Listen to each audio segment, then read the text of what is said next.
अस्सलाम वालेकुम फ्रेंड्स, मैं हूं आपकी होस्ट और दोस्त Rifat Parveen Rifat kitchen with garden से। तो आज आपके लिए फिर एक नई रेसिपी के साथ हाज़िर हूं जिसका नाम है मूली और आलू का सालन। मूली और आलू का सालन बहुत मज़े का बनता है। मैंने अपने बाग से ये 4-5 मूलियाँ ली हैं और कद्दूकश कर लिए हैं, और आलू भी अपने ही बाग के हैं। इनको अच्छी तरह धो के काट लिया है।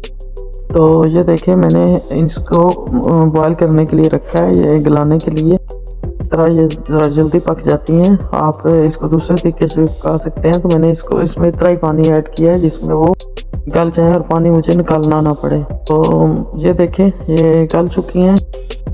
और मैंने आधा कप लिया है ऑयल और उसमें 1 टीस्पून ज़ीरा ऐड किया है।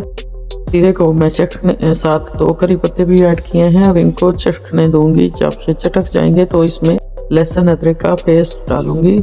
मैं लहसुन अदरक का पेस्ट और खुश्क कोरिएंडर अगर मेरे पास पिसा हुआ ना हो तो मैं साबुत उसमें डाल के तो पीस लेती हूँ इकट्ठे। तो ये देखें, अब इसमें मैंने लहसुन अदरक का पेस्ट भी ऐड कर दिया है और इसको हम,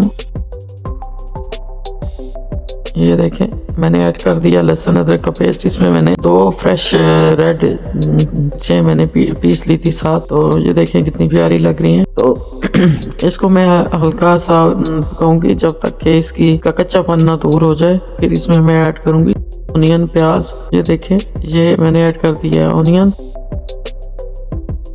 और इसको भी हम 2-3 मिनट तक पकाएंगे, सिर्फ सॉफ्ट होने तक। प्याज सॉफ्ट हो चुका है तो इसमें मैंने ऐड कर दिए है टमाटर का पेस्ट, मैंने फ्रीज किया हुआ था।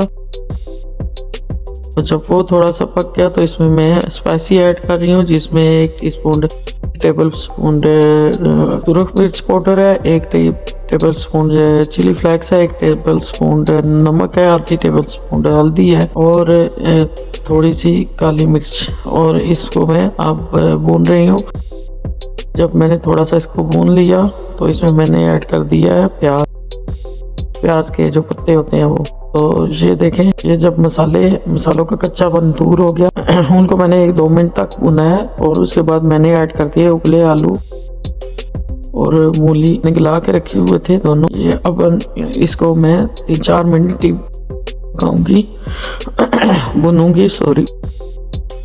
ये देखें, तो 3-4 मिनट जब मैंने भुना है तो इसमें मैंने ऐड कर दिए हैं ऊपर से ग्रीन चिल्ली, 2 काट के ग्रीन चिल्ली। जब हम बाद में ऐड करते हैं तो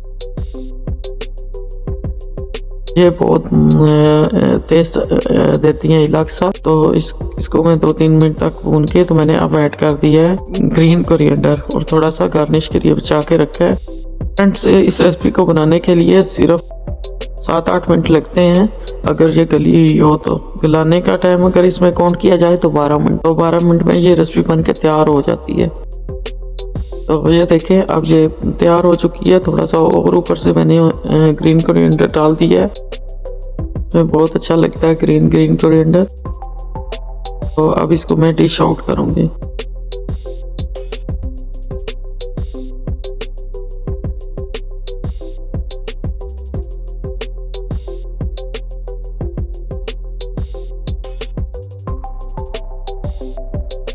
तो इसको मैं ढक के रख देती हूँ और अब इसको मैंने डिश आउट कर दिया है। और जो बचा हुआ कोरिएंडर है उसको मैंने इससे गार्निश कर दिया है। तो फ्रेंड्स, जिन लोगों ने मेरे चैनल को लाइक, सब्सक्राइब एंड शेयर किया उनका बहुत, जिन्होंने लाइक सब्सक्राइब नहीं किया वो please like, subscribe and share कर दे। ये मेरे लिए का खुलूस है, मोहब्बत है, एक दूसरे की मदद किया करें। तो फ्रेंड्स, ये देखें कितने मज़े का सालन मूली और आलू का बनकर तैयार हुआ है और सीज़न विंटर का है, तो इससे पराठे भी आप बना सकते हैं। इसके साथ ही मुझे इजाज़त दें और इस तरीके से आप मूली आलू का सालन बना के पराठों का लुत्फ भी उठा सकते हैं। और कमेंट में मुझे बताएं कि ये रेसिपी कैसे बनी और मुझे आपके लिए और क्या क्या बनाना है।